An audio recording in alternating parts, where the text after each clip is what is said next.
de faire le point un peu sur l'histoire de l'astrologie dans la région de Châtelloise. Parce que j'ai participé moi-même à une époque à ce phénomène, et donc c'est bien que vous en rappeliez avec des gens comme Hitler justement, et puis comme Madame Bourquin, comme la fédération de voilà. Alors c'est vrai qu'on a commencé, c'est parti du prof d'astrologie que j'avais, donc qui était M. Viennet, je ne sais pas si le nom dit quelque chose. Son prénom Gilles Viennet. Gilles Viennet, voilà. Je l'ai rencontré à l'époque, il y a une quinzaine d'années. Ouais, c'est dans cette période justement, quand il a arrêté tous les cours qu'il donnait à l'école de Miro, il est parti, lui, de l'idée de faire une fédération, une association d'astrologie, et qui regroupait justement pas mal de personnes, de ses élèves de Neuchâtel, plus encore après d'autres personnalités qui voulaient côtoyer pour aussi avoir des conférences organisées, pour faire découvrir l'astrologie un peu plus dans cette région. Parce qu'à Neuchâtel, il y avait beaucoup de personnes mais qui travaillaient chacun dans leur coin. M. Hitler qui était plus un chercheur, qui a travaillé beaucoup sur les degrés symboliques, donc c'est vraiment là une des références actuelles dans les degrés symboliques. Et c'est vrai qu'il a, après, avec toutes ces personnes, un peu réuni toutes ces diverses courants même astrologiques. Ça commence en 89, la fédération, l'association qu'on a créée. J'étais dans le comité, mais pas vraiment impliqué comme président, avec une fonction bien précise. Et puis, c'est vrai que j'ai eu l'occasion souvent de vous côtoyer aussi, parce qu'on avait organisé pas mal avec Elisabeth Tessier, avec 2-3 personnalités de l'astrologie à l'époque, où on avait fait des conférences. C'était quelqu'un de très dynamique, il faisait les soupers astrologiques une fois par mois, donc selon le signe en question, et c'est vrai qu'il était, bien impliqué dans tout ça. La gestion, je dirais, de la fédération, à un moment donné, vers 91, il s'est arrêté la fédération. C'est qu'il avait, 91, il avait un peu, je pense, un petit peu les yeux plus gros que le ventre. C'est-à-dire qu'il y a eu beaucoup d'investissements qui ont été faits pour faire une revue qui s'appelait Étoile. Je dis quelques exemplaires. Voilà, qui était en partie même glacée, c'était une revue en effet. Pour un début, c'était une revue digne de trouver une presse dans les kiosques. Alors, ça a été un petit peu trop vite, je pense, au niveau des frais, c'est vrai que ça n'arrivait plus à tourner. C'est un petit peu ce qui a fait qu'il y a eu un grand engouement, et puis après, ça s'est vraiment... Alors, Madame Bourquin, vous l'avez connue, quel a été son rôle? Parce qu'elle est venue souvent me voir à Paris. Voilà, alors, elle habitait le Jura, donc le Jura... je ne sais plus, c'était vers Porrentruy, ou je ne sais plus, dans la région de Léman ou Porrentruy. Alors, à part la fédération, là je ne l'ai pas beaucoup côtoyée, elle était justement pour tout ce qui était relations extérieures, d'aller rencontrer des personnalités, etc. Mais c'est vrai qu'à part ça, je l'ai peu connue, moi, à part dans les comités ou comme ça qu'on se retrouvait. Et puis, ce qui est drôle, c'est que M. Hitler, qui était le président d'honneur de la fédération, il s'avère qu'il habitait à 400 mètres de chez moi, à Vol d'Oiseau, à Saint-Blaise, donc. D'accord. Et j'ai eu, malheureusement, la triste nouvelle d'apprendre que son épouse a pris contact avec moi par mon site. Il est décédé. Il est décédé fin 2006, à l'âge de 93, je crois. Et elle m'a gentiment légué tous ses livres et toute sa bibliothèque. Une relation amicale avec vous, alors? Écoutez, ça m'a beaucoup touché, c'est vrai, parce que la fille de Madame Bourdet, M. Hitler, travaille à l'État de Neuchâtel aux contributions, qui est donc, comme je travaille moi à l'État aussi de Neuchâtel, ça a créé ce lien par rapport à mon site. Après, ils ont retrouvé que je travaille à l'État, puis surtout que j'habitais Saint-Blaise, et puis tout près, c'était assez loquace comme situation. Et puis, ensuite, faisant partie de la fédération de l'ABDAF, comme vous avez aussi pas mal de débats avec, on a fait, donc j'ai fait don de livres que j'avais déjà, ou de certains bouquins aussi, pour que ça puisse bénéficier aussi à d'autres personnes, parce qu'ils vont mettre aussi plus tard en ligne normalement des livres, et puis que ça puisse aussi profiter à tout un chacun. Et voilà comment j'ai de nouveau eu contact avec Madame Hitchler, et c'est vrai qu'à 400 mètres à vol d'oiseau, j'aurais pu partager des moments sans doute avec lui, si j'avais su... voilà. Vous aviez prévu. Si j'avais prévu.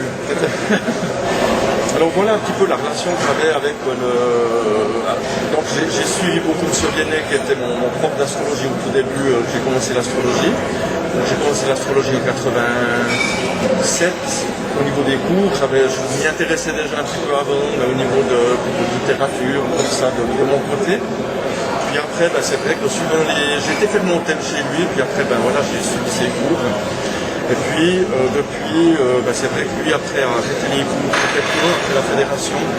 Et c'est vrai que j'ai plutôt travaillé en autodidacte par rapport à la base que j'avais reçue au niveau astrologie. C'est vrai que de ce côté-là, je crois qu'il n'y en a pas un. Il n'y a pas un astrologue qui a fini d'apprendre. Ah non, c'est ça, c'est vrai que je crois qu'on a fait jusqu'au dernier souffle, on apprendra encore et toujours. Hein.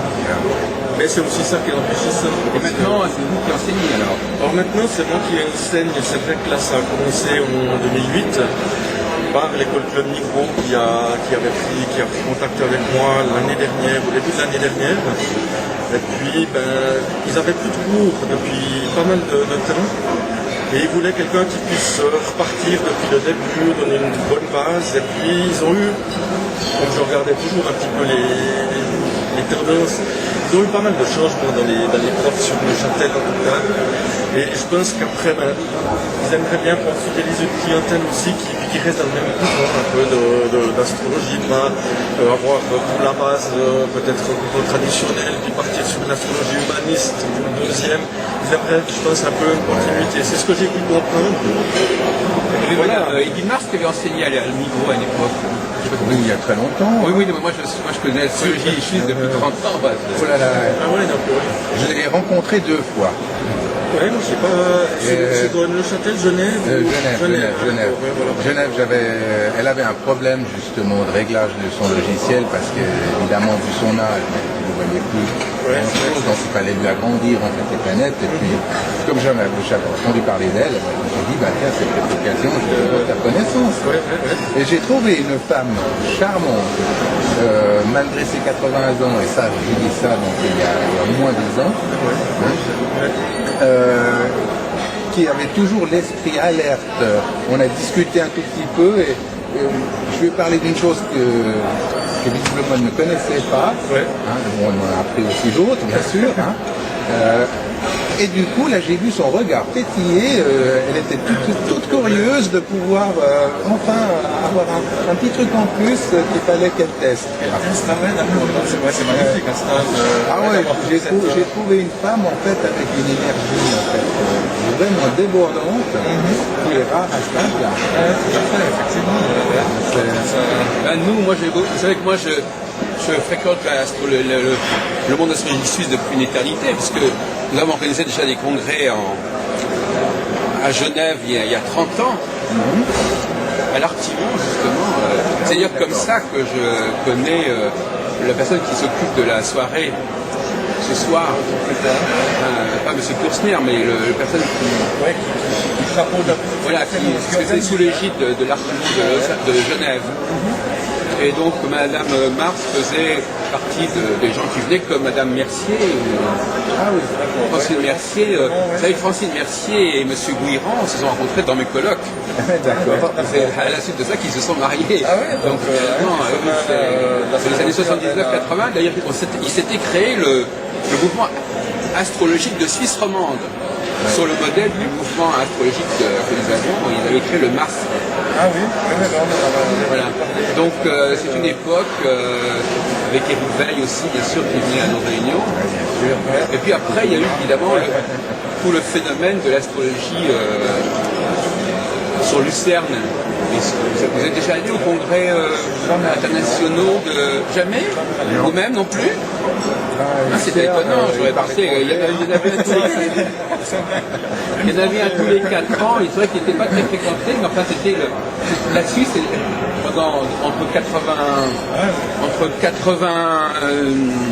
entre 84 et 80 et 2000, la Suisse était un grand centre, la Suisse allemande, ou comment on dit, je sais pas comment, était un grand centre mondial d'astrologie. Il y avait un très très grand congrès tous les 4 ans où les gens du monde entier venaient. C'est très actif. Vous n'avez jamais participé à tout ça? Non, jamais participé. Il n'y a qu'à voir par exemple le site astro.com. Ah ouais. C'est d'ailleurs autour de gens comme Claude Weiss, justement. Claude Weiss et puis les Huber qui organisaient ces congrès. C'est vrai que le site Astrologie, c'est incroyable. C'est vraiment des gens salariés là, qui sont. C'est une vraie entreprise et très compétente. Bon, ils ont. Tout n'est pas 100%, mais bon, au moins ils ont le mérite au moins de faire quelque chose et puis de faire avancer les choses. C'est très bien, c'est très bien. Non, c'est un site de référence parce qu'ils mettent à disposition tous les éphémérides en PDF. Ils ont une infrastructure au niveau de l'informatique qui est vraiment là-dessus. Alors on va peut-être passer à des choses plus techniques. Alors quelle est l'astrologie que vous promulguez ou que vous diffusez et que vous avez. Est-ce que c'est celle que vous avez reçue ou est-ce que c'est une autre astrologie? Moi je pense à la base, bien sûr, c'est celle que j'ai reçue de M. Viennet. De M. Viennet, qui est une astrologie, je dirais, traditionnelle, qu'on apprend au départ en tout cas. Après, c'est sûr qu'après les cours, j'ai continué d'apprendre, mais selon des courants, oui, on apporte certaines autres données, certaines autres écoles. Mais je suis quand même un Capricorne, donc c'est vrai que je suis plus avec les choses assez terre à terre, assez astrologie tradition. Donc c'est vrai que j'ai cette tendance à ne pas faire de l'astrologie humaniste, je dirais, plus psychologique et astrologie, je dirais, traditionnelle. C'est vrai que l'astrologie, je dirais, dite humaniste, me plaît beaucoup, mais j'arrive. Lausanne étant un grand centre d'astrologie humaniste, parce qu'il y a eu un colloque au mois d'octobre, il y a beaucoup d'astrologues humanistes. C'est vrai que j'ai plus de peine aussi en tant qu'autodidacte d'apprendre ce genre, cette école-là. Personnellement, j'aime beaucoup l'astrologie psychologique, Lise Green, là j'avais beaucoup à ce. Allez-y. À ce courant-là.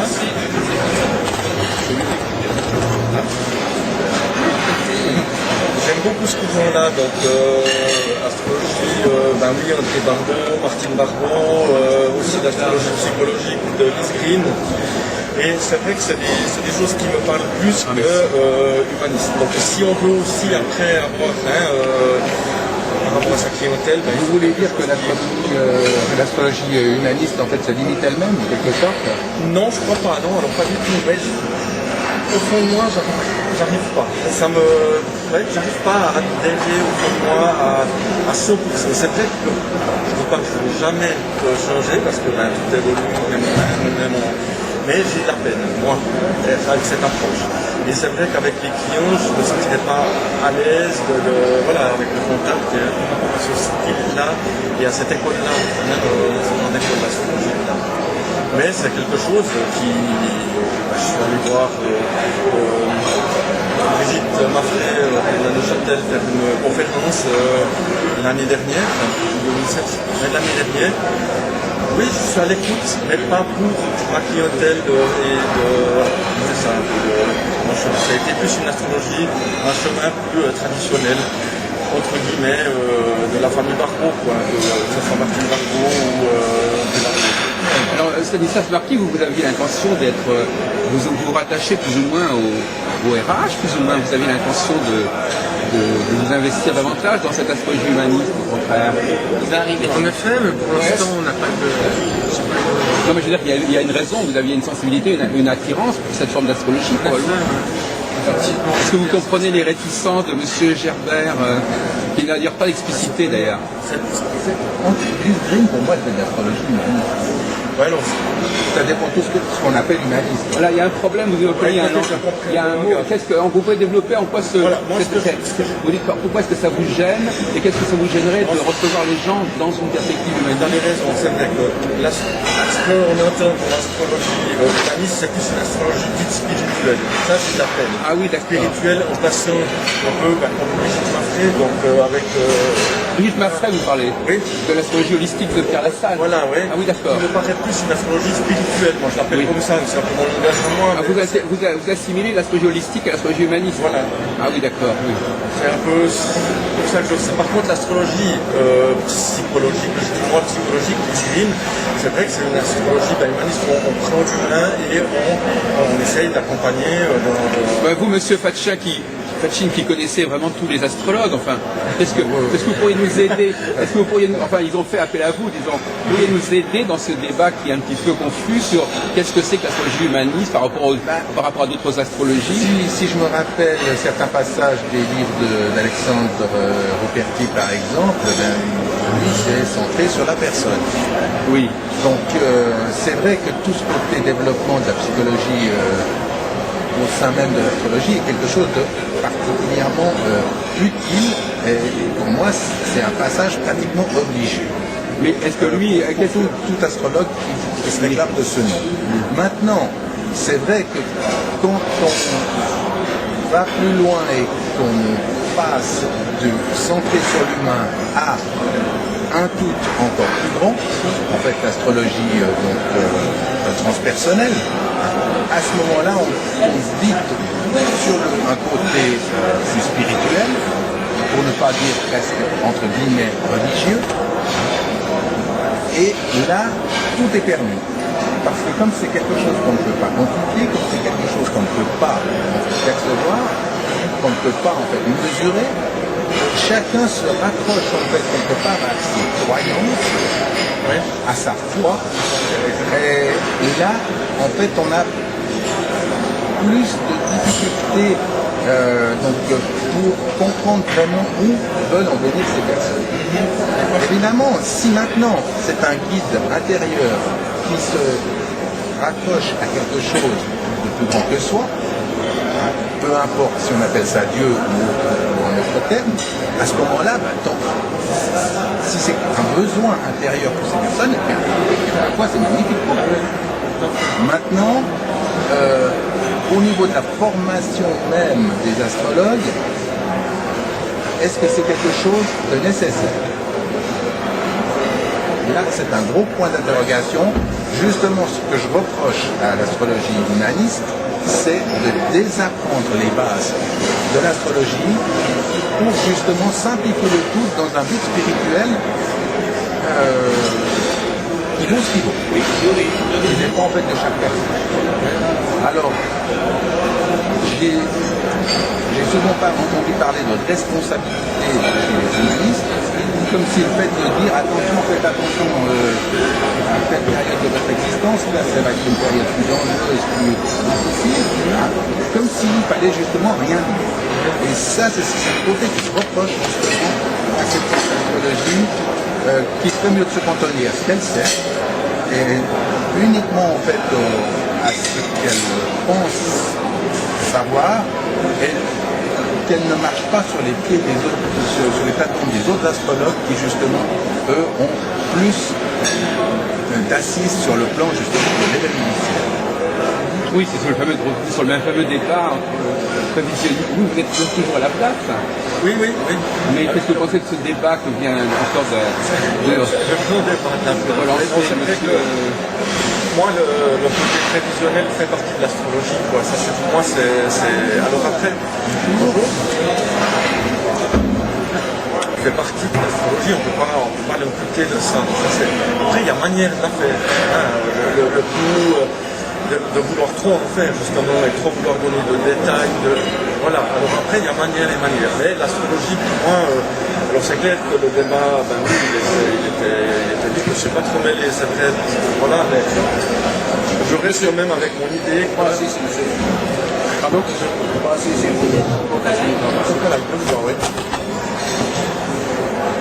C'est vrai que... Oui. L'autre jour, j'étais à une discussion, mardi dernier, les gens nous expliquaient que finalement, ils utilisaient l'astrologie prévisionnelle pour déterminer des dates avec lesquelles il fallait travailler avec le client. Et on lui disait, voilà, en telle année, il a dû se passer quelque chose d'important. Alors on focalisait la consultation sur le passé. Oui. Alors c'est clair qu'on peut vous retenir bien sûr sur le passé des grandes étapes de la vie d'une personne. Ça c'est clair que c'est la prévision dans l'autre sens, où on leur parle de leur passé inclure après le présent, où les personnes dans lequel cycle les personnes se trouvent après. Et c'est de nous voir, ça ne nous pas par hasard, et c'est à certains moments de leur vie, donc je pense qu'il y a une recherche de leur part. Donc c'est en comprenant souvent le passé, même si on ne parle pas forcément de la personne directement. Mais en tout cas, au moment où on étudie le thème, en tout cas moi je me base aussi sur je recherche les événements passés, qu'est-ce qui a pu se passer, en tout cas au niveau des transits de Saturne, de Pluton, s'il y a eu des événements importants dans la vie. Alors justement là nous avons actuellement un débat qui est sur le feu, là c'est la question vous disiez que vous étiez très tard, la question de l'astronomie, jusqu'à quel point l'astrologie, les rapports entre astrologie et astronomie, c'est-à-dire est-ce qu'elle peut se distinguer, comment elle se distingue de l'astronomie, l'astrologie, est-ce qu'elle a le droit d'utiliser des facteurs qui n'existent pas astronomiquement ou des cycles qui n'existent pas astronomiquement, quelle est sa marge de manœuvre, par exemple notre ami là, comme Fachin, lui, il est très intéressé par les NASA, qui sont au type même de l'astrologie, donc on ne comprend pas très bien les fondements astronomiques, si on veut. C'est la Lune. Oui, c'est ça, mais enfin, je veux dire, la répartition au niveau planétaire, elle n'implique pas une présence de la planète X ou Y à tel endroit, pendant tel endroit. Donc,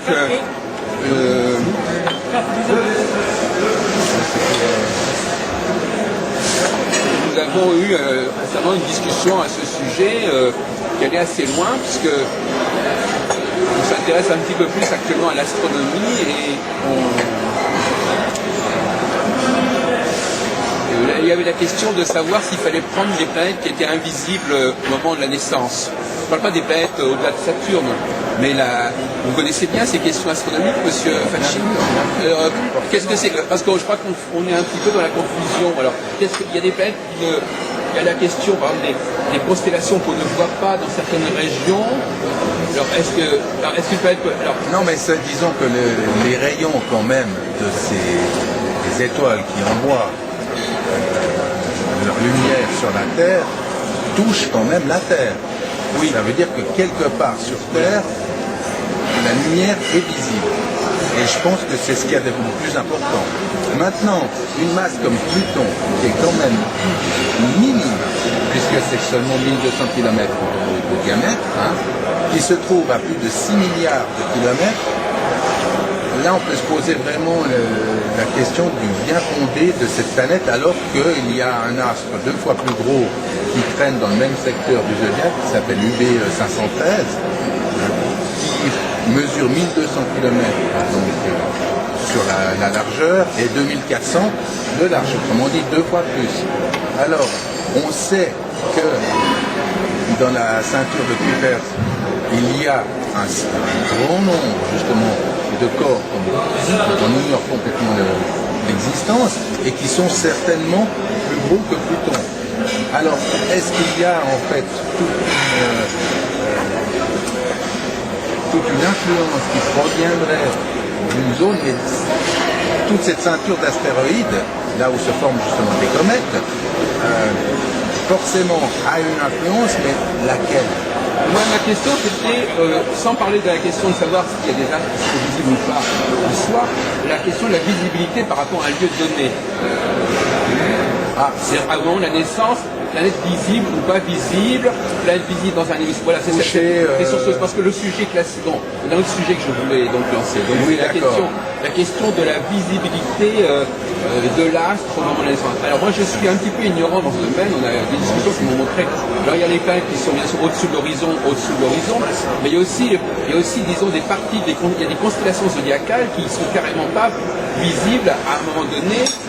Et ça correspond à quel cycle, le cycle du mouvement zodiacal? Écoutez, il faut combien de temps pour qu'une constellation redevienne visible? Une constellation qui était visible à un moment donné. Il faut des millénaires. Non, non, qui redevient visible par rapport à la Terre. Non, non, je parle pas de millénaires, je parle pas de la précision des équinoxes là. Je parle de la visibilité. Non, mais Sirius, par exemple, ne sera jamais visible dans nos contrées. Parce que sa latitude, sa déclinaison est trop basse. Mais quand on parle du zodiaque, on parle donc des 12 signes zodiacaux. On voit plus ou moins 12 constellations, on va revenir là-dessus. Et ces 12 constellations, elles ne sont pas, visibles. C'est-à-dire, pour moi, le vrai problème, touche à la lecture même de la carte. Ce qu'il faudrait, c'est une lecture en 3 dimensions. L'espace autour de nous est en 3 dimensions, alors que nous autres, pauvres astrologues, on se contente d'une vue en 2 dimensions. Déjà, quand on parle des déclinaisons, très souvent, en fait, j'ai des hauts là, moi je connais pas, alors qu'on voit très bien que les aspects de déclinaison sont toujours essentiels. Il y a toujours une énorme dynamique qui intervient quand deux planètes se trouvent. Oui, l'aspect ne pose pas de problème de possession avec l'aspect, ça c'est clair. Maintenant, cette visibilité, certainement, ça doit influencer, parce qu'on voit très bien quand une étoile se lève au moment de la naissance, la personne est beaucoup plus marquée par cette étoile. Ça, c'est une réalité, on l'observe, en quelque sorte, ça va colorer la personne de l'énergie de l'astre. Quand une planète se lève, également, on remarque une grande importance de cette planète. Maintenant, comment est-ce qu'il faut interpréter tout ça? Là, j'en suis pas encore là. Je n'ai pas encore réussi à me faire une idée précise tant qu'il y a des choses à faire et à apprendre. Si j'ai bien compris, vous considérez que la chose la plus certaine en astrologie, c'est au niveau astronomique, ce sont les aspects. Sur le plan. Donc on peut discuter. Pas pour moi. Non, mais je veux dire que c'est non, pas pour vous. Vous n'êtes pas forcément. Je veux dire, au point de vue astronomique. Ah oui. Vraiment votre position d'un point de vue astrologique. Oui. Mais là où l'astrologie ne pose le moins de problèmes par rapport à l'astronomie, c'est les aspects, encore que les aspects n'existent pas en astronomie. C'est-à-dire que l'aspect, je veux dire, ça n'a pas de pertinence. On peut le calculer astronomiquement, mais ça n'est pas pertinent. Un aspect 90 degrés, ça ne veut rien dire au niveau de la science astronomique ou de la science gravitationnelle.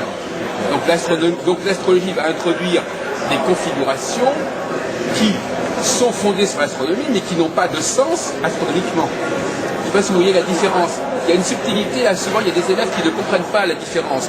Ils ne comprennent pas que lorsque un astrologue prend certaines choses de l'astronomie, il fait de l'astronomie, mais en même temps, il n'en fait pas. Il fait de l'astronomie, mais en même temps, il introduit des critères qui ne sont pas astronomiques. Et là, je pense que dans l'esprit d'une élève comme cette dame, je pense que c'est déjà, il y a une espèce de tour de passe-passe, parce que on dit, voilà, on fait de l'astronomie puisque l'aspect existe astronomiquement. Mais il dit astronomiquement, mais en même temps, l'intervalle qui est mis en avant par l'astrologue, lui, il ne fait pas sens pour l'astronome. C'est-à-dire qu'il ne fait pas sens au niveau d'une théorie du système solaire. On ne fait pas la même chose. Donc l'astronome, lui, il va expliquer le truc, l'univers, il veut l'expliquer à tout le monde. Ils ont déjà dépassé depuis longtemps justement la simple frontière du système solaire. Oui, tout à fait. Ouais. Mais c'est clair qu'ils s'en pas mal des aspects de 90 degrés entre les planètes parce que c'est pas le rôle de... Oui. Parce que de toute façon, ils le contestent ce rôle-là, que ça a une influence sur nous, donc ils ne savent pas. Donc eux, ça va pas. Alors, c'est quand même, je trouve, deux choses bien séparées. En tout cas, moi, je dis oui. Mais en même temps, moi je rentre un peu dans ce débat, en même temps, quand vous faites une carte du ciel, quand vous faites le thème natal, vous rentrez dans une logique justement du tout astronomique. C'est-à-dire qu'à n'importe quel moment, la naissance fait sens. Donc d'un côté, vous avez une astrologie qui dit attention, je m'intéresse qu'à certaines configurations à certains moments, c'est là qu'on se distingue de l'astronomie, mais en même temps, l'astronomie revient par la fenêtre en disant mais oui finalement, dès que quelqu'un est né, on va regarder sa carte du ciel. Ce qui veut supposer que justement, avec les aspects, on est dans la discontinuité, c'est-à-dire qu'il y a des aspects où il n'y en a pas, alors que la carte du ciel, c'est la continuité, c'est-à-dire qu'il y a toujours quelque chose de signifiant, quel que soit le moment de la naissance. Ça fait partie de ces fameuses ambiguïtés qui existent. Et pourquoi est-ce que la précision est si importante justement en astrologie, la précision astronomique? Pourquoi est-ce qu'elle joue un tellement grand rôle? Pourquoi Est-ce que c'est payant d'être précis en astrologie? Ah, moi je peux pas faire autrement. Hein. Oui. Bon, mais bien sûr, attention, comme je pratique l'astrologie indienne, avec leur carte de division, les frontières sont tellement importantes que sitôt qu'on est un poil après, après justement avec les cartes de division, voilà, hein, où on divise par exemple pour la division 9, le Navamsa, on divise en fait 30 degrés par 9, ça donne des tranches de 3 degrés 20, et si vous êtes à 3 degrés 21, tout de suite vous sautez. Oui. Et là encore, avec la Lune, c'est encore plus important parce qu'il faudrait en plus tenir compte de sa parallaxe. C'est-à-dire la position d'observation et non pas la position au centre de la Terre comme c'est toujours le cas dans les États-Unis. L'importance pour les astronomes indiens de la rectification de l'heure. Ah, ça c'est essentiel. Moi je sais que il y a très longtemps j'étais allé en Inde, c'était en 76. C'est il y a longtemps. Eh bien, il y avait un astrologue indien qui avait commencé à me poser des questions sur ma famille, sur mon père, etc. pour justement savoir si j'étais pas un peu plus ou un peu moins, etc. Donc, ce que dit Jean-François Fatchine, c'est pour pouvoir déjà inscrire la personne dans son thème, c'est-à-dire savoir quand est-ce qu'elle est née. Bon. Alors, comme effectivement, sur une période extrêmement courte, il y a déjà un très grand nombre de possibilités, il trouvera toujours le truc qui correspond le mieux à la personne. Parce que finalement, sans vous donner une heure très très différente, on vous dira, voilà, bon, bah, peut-être plutôt ceci et ça. Donc c'est comme, finalement, c'est paradoxalement très souple. C'est très souple parce que ça permet d'adapter avec une certaine aisance l'astrologie à la personne et à dire, voilà, bon, ben, ça, je ne sais pas si vous faites, c'est plus très à la mode, la rectification de... Non, c'est vrai que, ben oui, au niveau de l'astrologie indienne, le programme fait, je connais rien. C'est vrai que pour être clair, je ne pratique pas du tout ce genre d'astrologie-là. Voilà, et c'est vrai que mais je vois très bien, parce qu'avec le programme, on peut quand même avoir... mais il faudrait que je prenne des cours exprès pour ça, quoi, pour apprendre, parce que je ne maîtrise pas du tout. C'est vrai que c'est quelque chose qui... Je suis parti dans cette astrologie plutôt traditionnelle, et voilà, je suis resté dans ce créneau-là. Alors, dites-nous quelques mots sur... parce que vous êtes venu à Lausanne en fin de compte pour la conférence de ce soir. Voilà, exactement. Alors, qui est ce personnage que nous allons rencontrer, que j'ai d'ailleurs entendu, qui est ce personnage Christian Koursner? Il a quand même fait venir de Saint-Blaise, c'est quelqu'un d'important. Je suis venu l'année passée à la conférence, le premier volume qu'il avait fait sur le champ du Titan. Et oui, parce que c'est quelque chose qui me parle, parce que bon, c'est quand même les grands transits qu'on a actuellement qui développent notamment dans le Capricorne, qui ont fait dans le Capricorne déjà fin de l'année 2008, et là il avait déjà fait un petit peu, déjà l'année passée, un petit topo là-dessus. Et c'est quelqu'un qui je suis arrivé par hasard il y avait cette conférence, et puis j'ai bien aimé le personnage qui est acteur de théâtre aussi, donc qui anime très bien et de manière très vivante ces conférences, et qui, ça me parle, effectivement, c'est une astrologie aussi pas mal comme Germain Ollet, et c'est un peu cette école-là, mais aussi avec quand il parle d'un Pluton qui vote en Capricorne, et voilà, lui il parle aussi d'un transit qui, pour moi c'est de l'astrologie traditionnelle, de ce que j'ai appris, c'est comme ça que je vois, que je le sens, quoi. Mais c'est quelqu'un de très très vivant dans ses conférences, très drôle aussi, et puis c'est vrai que c'est quelqu'un qui mérite d'être connu, de sa façon de parler d'astrologie. Voilà. Vous-même vous le connaissez, un tout petit peu. Vous l'avez rencontré au mois de juin, enfin, je sais pas. Je ne le connais pas, je n'ai pas été à la première ouais, c'est vrai que je l'ai découvert là, j'ai trouvé que c'était... et alors qu'il a une école d'astrologie depuis qu'il va fêter ses 20 ans. Les Benin, ouais. C'est quelqu'un qui faisait du théâtre à Paris, donc qui vivait de son métier, qui a tout plaqué à un moment donné, qui a ouvert son école d'astrologie sur Lausanne. Parce qu'à Paris, il avait l'idée, mais il disait, c'est réunir tous les soirs, tous les tel soirs à Paris des beaucoup d'astrologie, c'était pas facile, alors il s'est dit, moi je vais en Suisse, comme il était suisse quand même à la base. Puis voilà, il est parti pour son école il y a 20 ans. C'est plus facile de faire ça en Suisse qu'à... Ouais, à Paris, pour lui en tout cas, de ce qu'on nous disait lors de la dernière conférence, c'était beaucoup plus difficile de discipliner des gens, d'intéresser, de venir régulièrement à des cours. Après, je sais pas, c'est son expérience. Hein. Alors, oui. Non, mais c'est quelqu'un de... Ouais, je dirais de très drôle, quoi. Oui. Mais très sérieux, mais très drôle, quoi. C'est quelqu'un qui, bien sûr, il a cette verve de l'acteur, quoi. Il anime ses conférences de manière très théâtrale aussi. Mais tout en étant très sérieux dans le travail qu'il fait. Alors, il fait venir qui à ces conférences? Des astrologues ou simplement des publics? La dernière fois, il y avait M. Lincoln, nous avons aussi... Oui, un ami de monsieur. Voilà, qui était là. Il y avait d'autres personnes, je sais plus son nom, qui faisaient aussi des astrologues, il y a de ses élèves, et puis il y a des gens de Lausanne. Mais il arrive à trouver un langage qui soit accessible à des gens qui ne connaissent pas bien l'astrologie, ou il faut déjà être initié ou Alors, formé? je dirais que c'est ouvert à tout le monde, et il fait l'effort, parce qu'il sait qu'il y a toujours dans ses conférences des personnes qui ne connaissent pas tout le jargon astrologique, et il fait toujours un effort, peut-être qu'il se reprend, parce que bien sûr, dans le feu de l'action, il oublie des moments, il y a peut-être des débutants, mais je pense qu'il y a beaucoup d'élèves qui parlent à d'autres personnes, il y a des gens qui sont déjà venus pour moi une fois à cette conférence, qui ont trouvé par hasard, et puis qui ont trouvé bien son discours. Donc, j'aime le personnage aussi, c'est ça, je trouve qu'il est...